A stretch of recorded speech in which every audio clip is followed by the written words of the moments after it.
بسم اللہ الرحمن الرحیم۔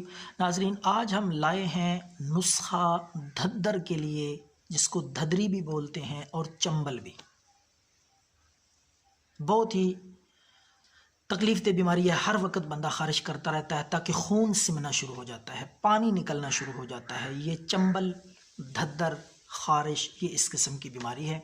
تو خارش ہو، خشک، کھجلی نما یا پھوڑے پھنسیاں ہوں، یا پھر چمبل دھدر ہو، تو سب کے لیے یہ نسخہ بے حد مفید ہے۔ سادہ سی گھریلو چیز ہے، آسان، سب سے سادہ آسان ٹوٹکا ہے، ضرور آزمائیں۔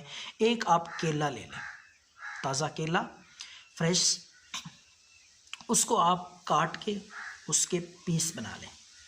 تو کیلے کو سب سے پہلے آپ نے کوٹ لینا ہے باریک، اس کا لیپ سا تیار ہو جائے، باریک لیپ سا تیار کر کے اس کے بعد آپ نے دو چیزیں اس میں ایڈ کرنی ہیں۔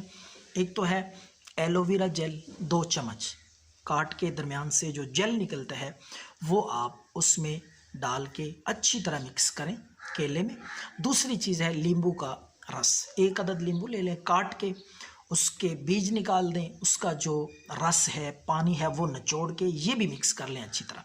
انشاءاللہ دیکھیں گے آپ کہ کس طرح چمبل، دھدر، خارش سے آرام آتا ہے۔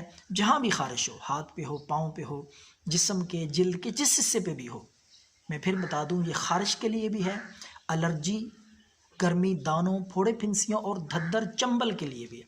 یہ ضرور ٹرائی کریں، وہاں لگائیں، 2-3 دفعہ لگانے سے انشاءاللہ دھدر، چمبل، خارش، الرجی مکمل طور پہ ٹھیک ہو جائے گی۔ دعاؤں میں یاد رکھیں۔ اللہ ہم سب کا حامی و ناصر ہو۔ والسلام۔